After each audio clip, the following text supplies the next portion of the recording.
Hello student, हमने last video के अंदर देखा था कि किस प्रकार से डी ब्लॉक के एलिमेंट है, डी ब्लॉक के एलिमेंट की क्या प्रॉपर्टीज होती है, उनका इलेक्ट्रॉन कॉन्फ़िगरेशन क्या होता है। कुछ बेसिक कॉन्सेप्ट हमने डी ब्लॉक के बारे में देखे थे। आज के इस वीडियो के अंदर हम देखने वाले हैं बेसिक कॉन्सेप्ट, जो हम आगे का जो सिचुएशन पढ़ने वाले हैं उसको हम यहाँ पर देखना चाहेंगे। हमारे पास देखें आप, एक पॉइंट लिखा हुआ है परिरक्षण प्रभाव, स्लिटिंग इफेक्ट इसको इंग्लिश के अंदर कहा जाता है।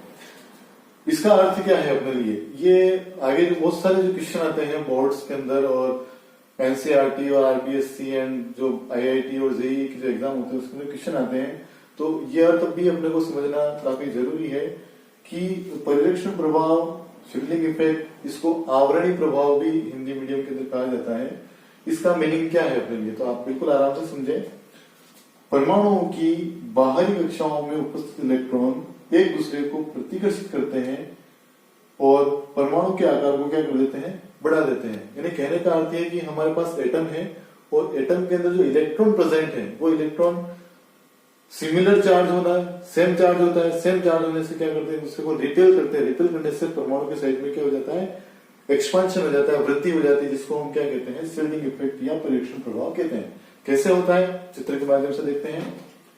जैसे कि मैं एक एटम को यहाँ पर ड्रॉ कर रहा हूं। ये एटम को मैंने ड्रॉ किया है, ये इसका एक ऑर्बिटल, ये इसका दूसरा ऑर्बिटल। इन ऑर्बिटल्स के अंदर क्या पाए जाते हैं, ये इलेक्ट्रॉन्स अवेलेबल होते हैं।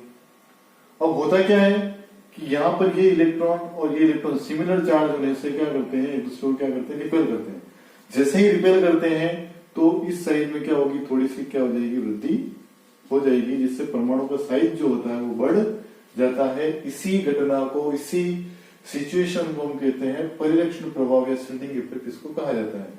ये कंडीशन कब लागू होती है कि जब ये न्यूक्लियर जो चार्ज होता है उसका जो मान है वो कम होता है और इस स्लिटिंग इफेक्ट के मान में क्या होता है, वृद्धि होती है, बढ़ जाता है या ज्यादा होता है। उस कंडीशन में ये परिरक्षण प्रभाव हमने को यहाँ पर दिखाई देता है। अपन कह सकते हैं स्लिटिंग इफेक्ट जो होता है वो मैक्सिमम होता है यदि न्यूक्लियर चार्ज के तुलना में। तो उस कंडीशन में हमें परमाणु का जो साइज है, एटॉमिक जो रेडियस है, वो हमेशा बढ़ जाता है, जो डी ब्लॉक एलिमेंट की एक विशेष घटना या विशेष प्रॉपर्टीज उसको अपन कह सकते हैं। इसी के साथ में एक क्वेश्चन आपको और यहाँ पर मिलेगा, नाभिकीय आवेश, जिसको हम कहते हैं न्यूक्लियर चार्ज हम कहते हैं। क्या कहते हैं, न्यूक्लियर चार्ज हम कहते हैं। इसका अर्थ क्या है, परमाणु में नाभिक पर उपस्थित आवेश, यानी कि ये जो परमाणु का जो नाभिक है इसके ऊपर जितना भी चार्ज है, इसी चार्ज को हम कह रहे हैं नाभिकीय आवेश के नाम से इसको जानते हैं। इसका मान अधिक होने पर परमाणु का आकार क्या हो जाता है, कम हो जाता है। परमाणु का आकार क्या हो जाएगा, छोटा हो जाएगा। यानी कि मेरे कहने का मतलब ये है कि इस बार यदि स्लिटिंग इफेक्ट की तुलना में न्यूक्लियर चार्ज का मान यदि ज्यादा है, उस कंडीशन के अंदर क्या होगा कि ये जो न्यूक्लियर चार्ज है, प्लस वाला जो चार्ज है, वो इलेक्ट्रॉन्स को क्या करता है, अपनी तरफ क्या करेगा, अट्रैक्ट करेगा, जिससे जो एटॉमिक जो रेडियस है या आयनिक जो रेडियस होती है वो धीरे धीरे क्या हो जाएगी, कम हो जाएगी। क्योंकि अपने को ये पता है कि प्लस जो चार्ज होता है वो नेगेटिव चार्ज को अपनी तरफ क्या करता है, अट्रैक्ट करता है, जिससे एटॉमिक जो रेडियस होती है या एटॉमिक जो चार्ज होता है, अपन कह सकते हैं कि एटॉमिक रेडियस या साइज जो होता है वो कम हो जाता है। तो कहने का मतलब न्यूक्लियर चार्ज हमेशा एटम की साइज को कम करता है, स्लिटिंग इफेक्ट हमेशा एटम की साइज को बढ़ाता है। ये सिंपल सा कॉन्सेप्ट है, ये सिंपल सा कॉन्सेप्ट है, इसके अलावा और कोई कॉन्सेप्ट नहीं है। बहुत सारे क्वेश्चन आते हैं, परंतु इसी बेस को यदि आप अच्छे तरह से याद रख लेंगे तो आपके सारे क्वेश्चन सोल्व हो जाएंगे, कोई इसमें कठिनाई नहीं है। तो अब हमारा जो नेक्स्ट जो क्वेश्चन है बहुत ही इंपॉर्टेंट क्वेश्चन है, शानदार क्वेश्चन है और परीक्षा में आता है, ये मान लीजिए आप। चलिए, मेरा जो क्वेश्चन है वो ये है कि 3D सीरीज या प्रथम संक्रमण श्रेणी में आयनिक या परमाणु जो त्रिज्या होती है, atomic radius and ionic radius जो होती है, वो किस प्रकार से चेंज होती है। क्योंकि डी ब्लॉक एलिमेंट का एक विशेष प्रॉपर्टी है कि वो अपने साइज को लेकर के बहुत ज्यादा कंफ्यूज रहते हैं। मेरी साइज बड़ी होगी कि कम होगी, ज्यादा कहाँ होगी, कम कहाँ पर होगी, किस प्रकार से न्यूक्लियर चार्ज और स्लिटिंग इफेक्ट जो अपने पिछले भाग में अपने पढ़ा है वो कैसे उसको इफेक्ट करेगा, उसको देखते हुए यहाँ पर हमें आयनिक और परमाणु त्रिज्या का क्या करना है, परिवर्तन को पढ़ना है, किस प्रकार से एटॉमिक साइज जो है इफेक्ट होता है। देखिए मैंने यहाँ पर 3D सीरीज यानी कि प्रथम संक्रमण श्रेणी हिंदी के अंदर कहा जाता है उसको लिखा है। इसमें कहा है कि स्केडियम, titanium, vanadium, chromium, manganese, iron, cobalt, निकल, कॉपर और जिंक, ये एलिमेंट लिखे हुए प्रथम संक्रमण श्रेणी में किस प्रकार से चेंज हो रहा है। तो एक छोटी सी बात आप याद रखें कि जब एक नॉर्मली कंसेप्ट कहा जाता है कि जब हम आवर्त सारणी के अंदर, पीरियोडिक टेबल के अंदर लेफ्ट टू राइट जाते हैं तो हमेशा साइज में क्या होता है, वृद्धि होती है, साइज बढ़ता है। परंतु यदि अपन यहाँ पर आगे देखते हैं उस कंडीशन में यहाँ पर ऐसा नहीं है, यहाँ पर थोड़ा सा कंडीशन अलग है, क्योंकि शिल्डिंग इफेक्ट भी यहाँ पर प्रभाव दिखा रहा है और न्यूक्लियर चार्ज भी अपना प्रभाव दिखा रहा है। तो कैसे करेंगे इसको, सिंपल सा देखें। तो याद आपको क्या रखना है कि जब शुरुआत की अपन बात करें स्केडियम, टाइटेनियम और वेनेडियम की अपन बात करें तो इस कंडीशन में क्या होता है, थोड़ा सा साइज क्या होता है, कम होता है। साइज क्या होता है, डिक्रीज होता है।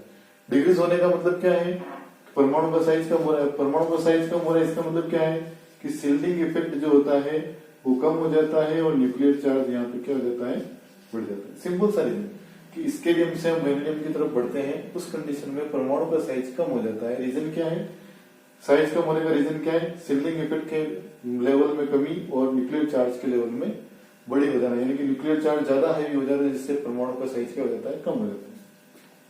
क्रोमियम टू आप कोबाल्ट तक बढ़ते हैं, उस कंडीशन में क्या होता है कि जो साइज जो होता है लगभग इक्वल रहता है। इक्वल रहने का मतलब क्या होता है कि साइज में बहुत ज्यादा डिफरेंस नहीं आता है। क्यों नहीं आता है, क्योंकि शिल्डिंग इफेक्ट जो है वो इक्वल हो जाता है न्यूक्लियर चार्ज के, यानी दोनों ही चार्ज एक दूसरे के बराबर हो जाते हैं। तो न्यूक्लियर चार्ज अपना प्रभाव नहीं दिखा पाता है और शिल्डिंग इफेक्ट भी अपना प्रभाव नहीं दिखा पाता है। दोनों का प्रभाव एक दूसरे के द्वारा जीरो हो जाता है, कैंसिल हो जाता है। उसके बाद में निकल टू जिंक की तरफ हम बढ़ते हैं। यहाँ पर साइज में क्या हो जाता है, परमाणु के साइज को आपको बढ़ोतरी मिलेगी, थोड़ा सा परमाणु साइज बढ़ेगा, यानी कि कहने का मतलब है साइज क्या होता है, बढ़ता है। बढ़ता है क्यों है, इस बार इसका जस्ट उल्टा हो जाएगा। शिल्डिंग इफेक्ट यहाँ पर क्या हो जाता है, बढ़ जाता है और न्यूक्लियर चार्ज जो होता है वो कम हो जाता है। इस कंडीशन के कारण से निकल टू जिंक अपन बढ़ते हैं तो साइज में वृद्धि होती है, शुरू के अंदर साइज में क्या होती है, कमी होती है। इस क्वेश्चन का आंसर आप इस कंसेप्ट को लेकर के देंगे तो कभी आपके क्वेश्चन जो है गलत नहीं होंगे। बहुत ही आसानी से मैंने आपको ये समझाया है। और दूसरी एक और चीज मैं कहना चाहूंगा कि जो भी मेरे वीडियो को आप देख रहे हैं, आप उस वीडियो को सब्सक्राइब और लाइक और कमेंट जरूर कर दीजिए, जिससे मुझे पता लगेगा कि मेरे स्टूडेंट बहुत अच्छे तरीके से पढ़ रहे हैं और मेरे वीडियो आपको समझ में भी आ रहे हैं। इतनी बात को देखने के बाद में एक नया कंसेप्ट हमारे साथ सामने आता है। वो नया कंसेप्ट ये है कि हम एक शब्द की बात करेंगे यहाँ पर, आयनन एंथैल्पी। सभी बच्चों ने कक्षा 11 के अंदर पढ़ा ही होगा इसको, पर यहाँ पर भी मैं आपको इसको समझाने की कोशिश करूंगा। आयनन एंथैल्पी शब्द एक आता है जिसको हम एक अन्य भाषा में हम ये कहते हैं आयनन विभव भी इसको हम कहते हैं। इस शब्द का अर्थ हमारे लिए समझना इसलिए जरूरी है क्योंकि बहुत सारे क्वेश्चन इसी कंसेप्ट के आधार पर आते हैं। तो इस कंसेप्ट बहुत ही सरल कंसेप्ट है, इसमें खाली ये समझना है आयनन विभव का मतलब क्या है। हमारे पास एक एटम होता है, वो एटम क्या करता है, अपनी बाहरी कक्षा में से, आउटर मोस्ट सेल में से क्या करता है, इलेक्ट्रॉन को रिलीज कर देता है, इलेक्ट्रॉन को त्याग देता है। इलेक्ट्रॉन को जब त्याग देता है तो उस त्यागने के लिए कितनी ऊर्जा की आवश्यकता होती है, कितना उसको जोर लगाना पड़ेगा, कितना पावर लगाना पड़ेगा। इस न्यूक्लियर चार्ज वाले भाग से जो अट्रैक्शन फोर्स लग रहा है, उस अट्रैक्शन फोर्स को क्रॉस करके इलेक्ट्रॉन को बाहर आपको निकालना है, उसके लिए आपको कितना पावर लगाना पड़ेगा, कितनी एनर्जी आपको यहाँ पर लगानी पड़ेगी। वो जो एनर्जी है वो उसी को हम क्या कहते हैं, आयनाइजेशन एंथैल्पी कहते हैं। ये सिंपल सा इसका कंसेप्ट है। अब आयनाइजेशन एंथैल्पी में दूसरा और क्या है, एक और चीज आप समझे, जिसे में हम कई बार बात करते हैं first ionization enthalpy, second ionization enthalpy, third ionization enthalpy. इन शब्दों का अर्थ अपने लिए क्या है। तो एक छोटी सी बात आप समझे कि जैसे मैंने कि अपन नॉर्मली अपनी कहते हैं कि कोई भी जो एक्स एटम है वो अपने में से किसी इलेक्ट्रॉन को क्या करता है, रिलीज करता है। तो इलेक्ट्रॉन को जब रिलीज करेगा तो जितने इलेक्ट्रॉन रिलीज करता है उतना ही चार्ज उसके ऊपर क्रिएट होता है। एक इलेक्ट्रॉन आपने रिलीज किया तो एक्स प्लस आया, जब 2 इलेक्ट्रॉन आप रिलीज करोगे तो 2 प्लस आ जाएंगे, 3 को आप रिलीज करोगे तो कितने प्लस आ जाएंगे, 3 प्लस आ जाएंगे।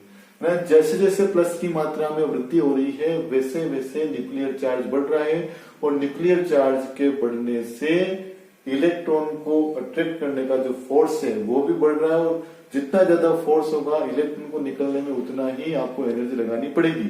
मतलब पहला इलेक्ट्रॉन इजीली निकलेगा, सेकंड इलेक्ट्रॉन निकालने आपको थोड़ा सा एनर्जी उसकी तुलना में ज्यादा लगानी पड़ेगी, और थर्ड इलेक्ट्रॉन निकालने में भी आपको एनर्जी उससे ही और ज्यादा लगानी पड़ेगी। कहने का अर्थ ये हुआ कि थर्ड आयनाइजेशन एंथैल्पी है वो उसका लेवल ज्यादा होगा, उसका मान ज्यादा होगा, सेकंड का उससे कम होगा, और सबसे कम आयनाइजेशन एंथैल्पी का कौन सी होगी? फर्स्ट होगी। तो कई बार आपसे क्वेश्चन पूछे जाते हैं कौन सी ज्यादा होगी, तो लास्ट इलेक्ट्रॉन जब निकलता है उसी एटम से, तो वहां पर उस कंडीशन में जो लास्ट वाला निकला है उसके लिए आपको एनर्जी ज्यादा लेनी पड़ेगी। दूसरी एक और चीज होता है स्टेबिलिटी की बात अपन करें, स्थायित्व की बात करें, तो हम यहाँ पर बात करते हैं हाफ फील्ड और फुल फील्ड कॉन्फ़िगरेशन की बात करते हैं। हाफ फील्ड और फुल फील्ड कॉन्फ़िगरेशन जहां पर भी है, जैसे एस के अंदर 1 और ये 2, पी के अंदर यहाँ पर 3 और यहाँ पर 6, डी के अंदर यहाँ पर 5 और यहाँ पर 10, और एफ के अंदर यहाँ पर 7 और यहाँ पर 40। यदि किसी इलेक्ट्रॉन कॉन्फ़िगरेशन पर किसी एलिमेंट का लिखते हैं और ये कंडीशंस अपने को मिल जाती है, तो उस कंडीशन के अंदर आपको इलेक्ट्रॉन निकालने में सबसे ज्यादा एनर्जी को लगाना पड़ता है, क्योंकि ये स्टेबल कॉन्फ़िगरेशन है। जहां पर स्टेबल कॉन्फ़िगरेशन होता है वहां से इलेक्ट्रॉन निकालने के लिए, रिमूव करने के लिए आपको ऊर्जा ज्यादा लगानी पड़ेगी, क्योंकि स्टेबल कॉन्फ़िगरेशन ये चाहता है कि वो स्टेबल ही रहे, वो बिगड़ना नहीं चाहता है। इस कारण से आपको वहां से इलेक्ट्रॉन निकालने में ऊर्जा ज्यादा लगानी पड़ेगी। यानी कोई भी स्थायी है तो वो स्थायी ही रहना चाहेगा ना, अपन नॉर्मली इस चीज को जानते हैं। तो ये वाली चीज आपको यहाँ पर याद रखनी है। अब मैं से एक एग्जांपल मैं आपको यहाँ पर देना चाहूंगा। एग्जांपल है आपके पास, बहुत ही सिंपल सा एग्जांपल मैं आपको देना चाहूंगा कि क्रोमियम और कॉपर आपको मैंने दिया है, क्रोमियम और कॉपर दिया है।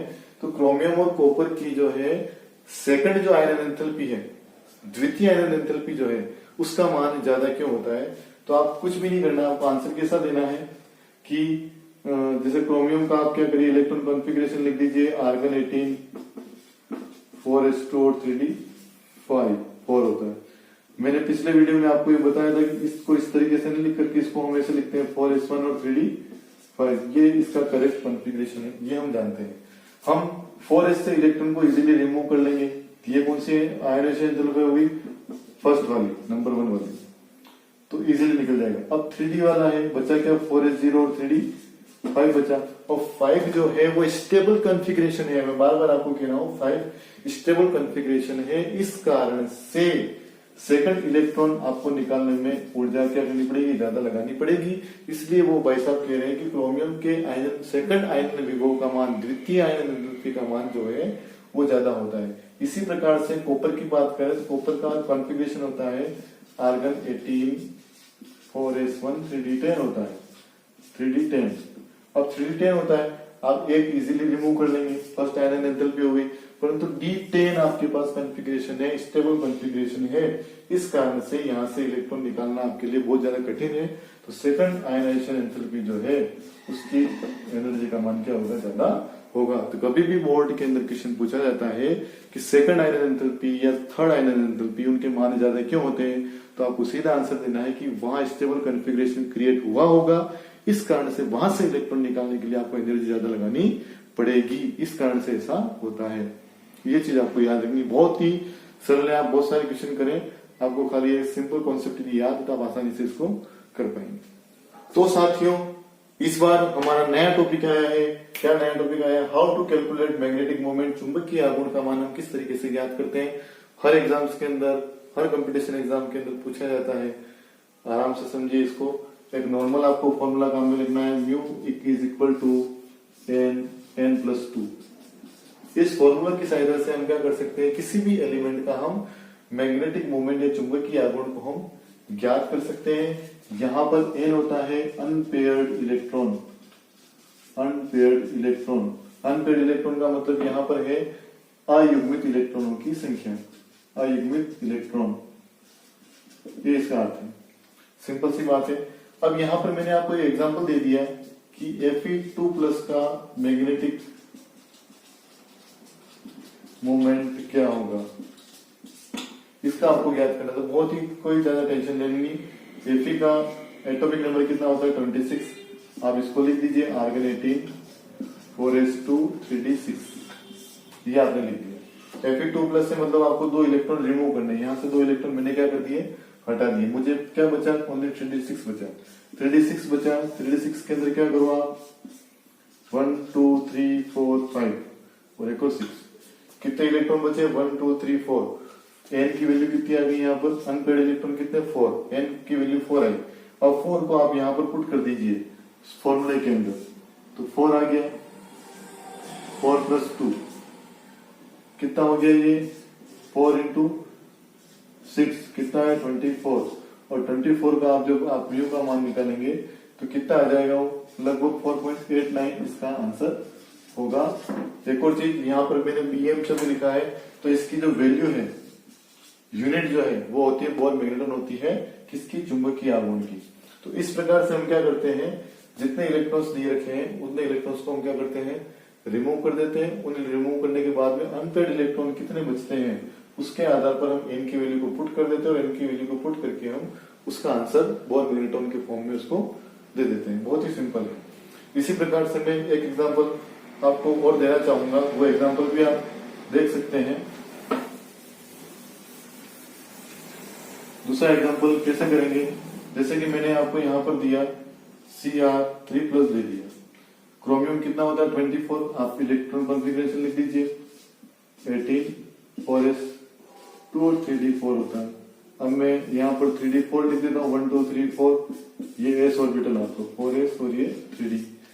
3d के अंदर कितने 1 2 3 और 4 इलेक्ट्रॉन है, s के अंदर कितने इलेक्ट्रॉन है 2 इलेक्ट्रॉन है। अब क्या करना है आपको, यहाँ पर 3 इलेक्ट्रॉन रिमूव करने, तो 2 यहाँ से रिमूव कर दीजिए, 2 इलेक्ट्रॉन यहाँ से चले गए। उसके बाद में और इलेक्ट्रॉन कहाँ से जाएगा, और यहाँ से चला जाएगा, 1 इलेक्ट्रॉन यहाँ से चला गया। टोटल कितने इलेक्ट्रॉन बाहर चले गए, 3 इलेक्ट्रॉन बाहर यहाँ पर चले गए। तो नंबर ऑफ इलेक्ट्रॉन कितने बचे 3, तो एन की वैल्यू कितनी आ गई, यहाँ पर 3 आ गई।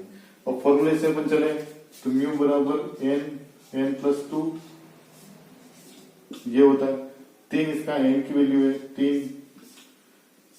+ 2, ठीक है। उसके बाद कितना हो गया, ये 5 और ये 3 15, 5 आएगा, 5 का गुणा 3 से किया तो 15, और आगे इसका आंसर जो भी आएगा म्यू बराबर 3, यानी कि लगभग इसका आंसर लगा आपका आ जाएगा 3.72 के आसपास इसका आंसर आ जाएगा। तो कोई ज्यादा इसके अंदर कठिनाई नहीं है, यदि आप इसको सोल्व करेंगे तो आपका जो भी एग्जाम्पल है वो आंसर 4 मिनट के अंदर आ जाएगा। तो इस प्रकार से हम क्या करते हैं, किसी भी आयनिक जो आपको एलिमेंट दे रखा है उसका हम इलेक्ट्रॉन कॉन्फ़िगरेशन लिखते हैं। इलेक्ट्रॉन कॉन्फ़िगरेशन लिखने के बाद में उसको ऑर्बिटल्स के अंदर बढ़ते हैं, ऑर्बिटल्स के अंदर बढ़ने के बाद में जितने अनपेड इलेक्ट्रॉन बचते हैं उसके आधार पर हम क्या करते हैं, उसका चुंबकीय आघूर्ण या मैग्नेटिक मोमेंट को हम कैलकुलेट करते हैं। और ये क्वेश्चन जो होता है वो कई बोर्ड एग्जाम्स के अंदर पूछा जाता है, तो वो इजीली फॉर्म में मैंने आपको सिखा दिया, उस तरीके से आपको क्या करना है, इसको याद रखना।